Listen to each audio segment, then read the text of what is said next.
Hello again, everyone. This is the Vintage Sewing Machine Garage YouTube channel. I am making a follow-up video to my last video where you saw me. I was actually going in and replacing the grease wick on my Singer BT motor. There is another one. I may have mentioned to you that there was only one, but that's not the case. This is the other wick on the other side of the motor. And notice that unlike the first one where you could remove the, there's an access to the commutator, on this side there is not. But of course you can still remove this. You want to be careful because this piece is, I'm not removing this whole shell of the motor.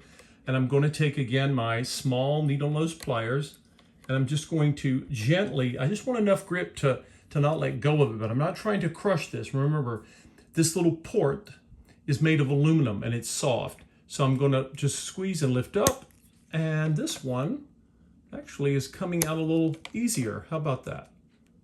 There we go. And there it is.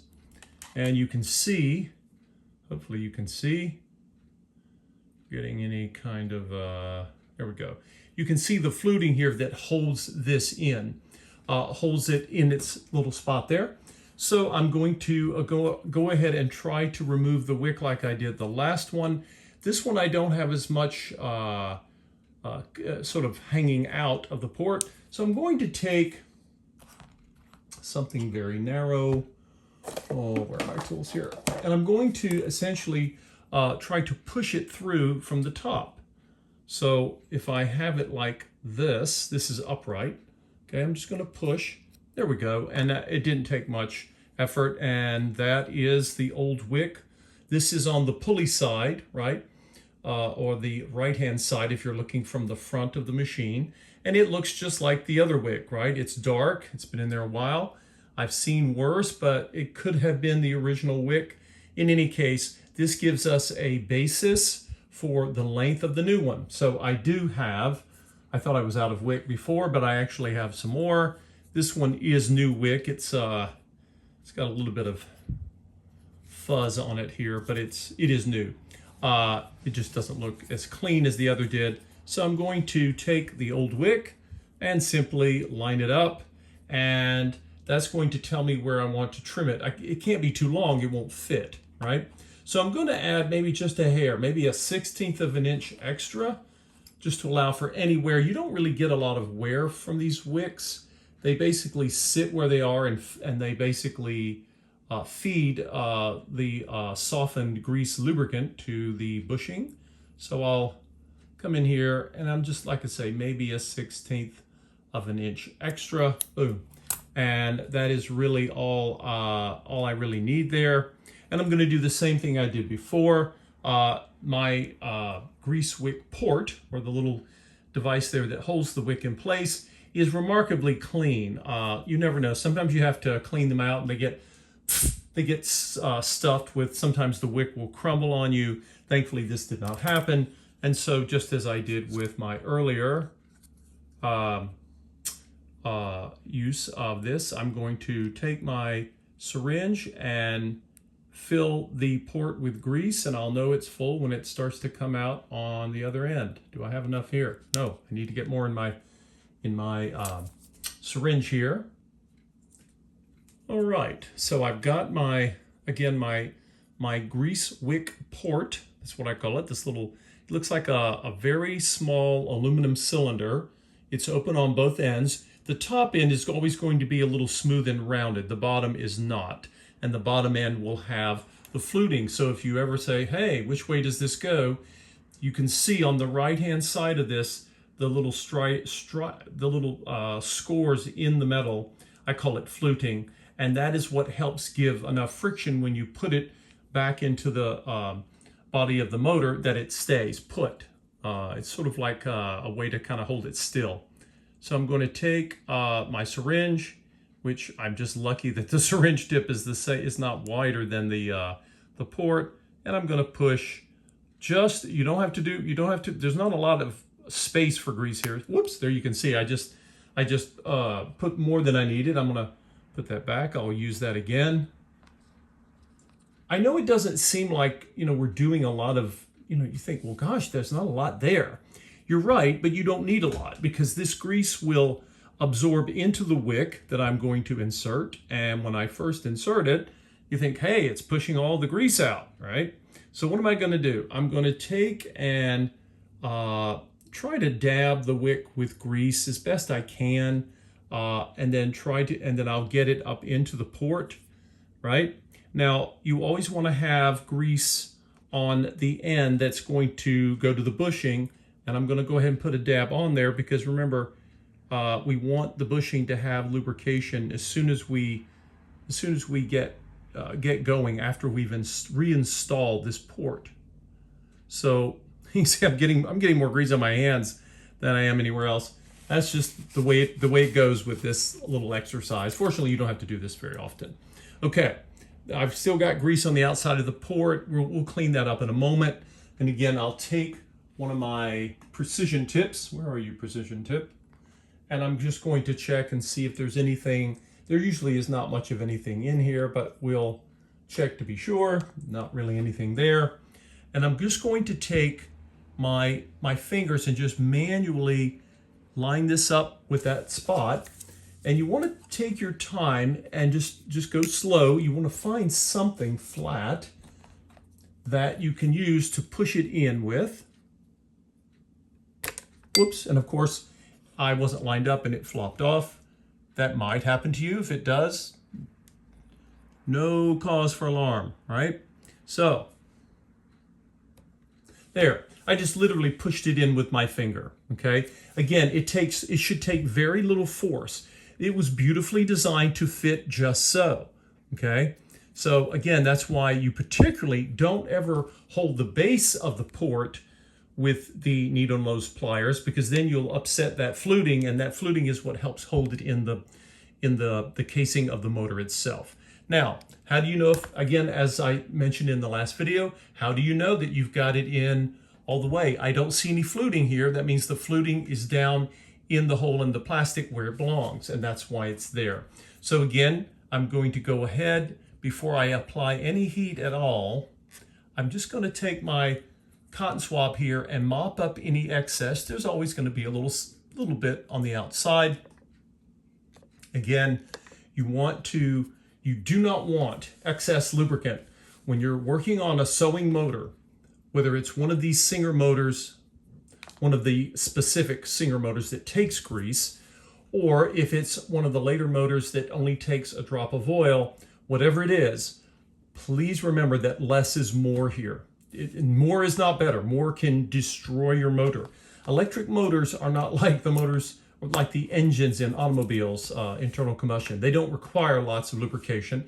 In fact, the only part of the motor that gets lubricated is where the shaft, the pulley shaft, is coming in contact with the bushing. Think of the bushing as like a collar, like a cylinder-based collar that the drive shaft is supported in and spins on. And that's why we need the lubrication. So I'm going to take my heat gun. And again, for those of you, maybe you don't have a heat gun, or maybe you do, but you don't want to use the heat gun,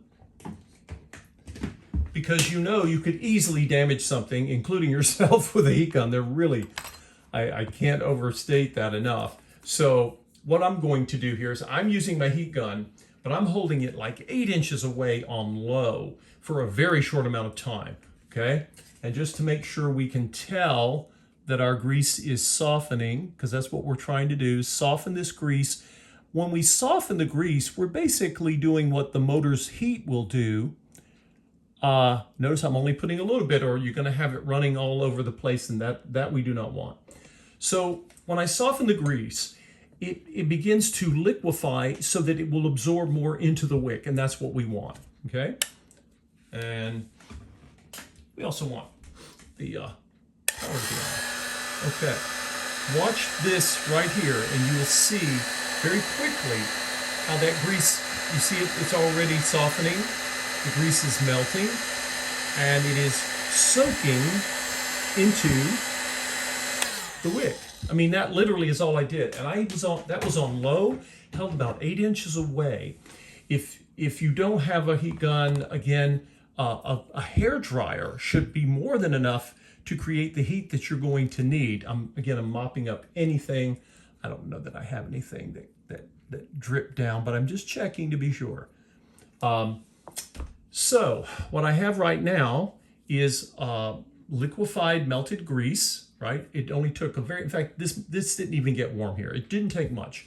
And so that will absorb into the wick. I can come back later, and if I've had more absorption, let's see, here's the other side that I did for you in an earlier video. Now, this grease port looked like the one I just showed you. This is the one I did the video on yesterday, actually. So I'm going to try, we're going to add just a little bit more here. And a tiny dab, I mean, the size, not even a peppercorn size. Again, there's only so much room.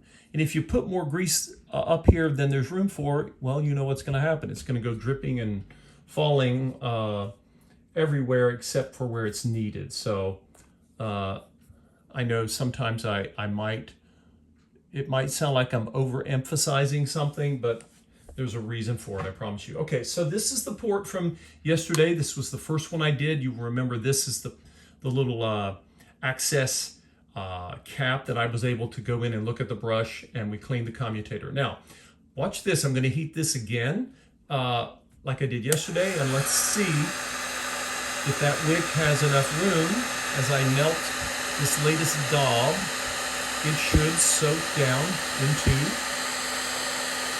the wick. And sure enough, it appears to be. And that's it. That's all I needed to do there. Now, what will happen with grease, as it cools, it will then thicken again. And I think I have promised everyone that I am going to do a video on lubricants and grease because that is a very highly requested topic, and we need to set the record straight on what is sewing machine oil, what is grease, what grease do you use, what grease do you not use. If you've seen any of my videos on that Kenmore, you know that you do not use just any grease because you can destroy a machine with it. So I now have that. Tomorrow, I'll wait and let this soak in. Tomorrow I may need to top off this one that I just did. But now my grease ports are done. They are set. So I have my motor, and again, what will I be doing now? Let's get the motor as best we can out of our way here. Notice I'm trying to sit the motor in a spot where it will not scratch the bed of the machine, but it won't.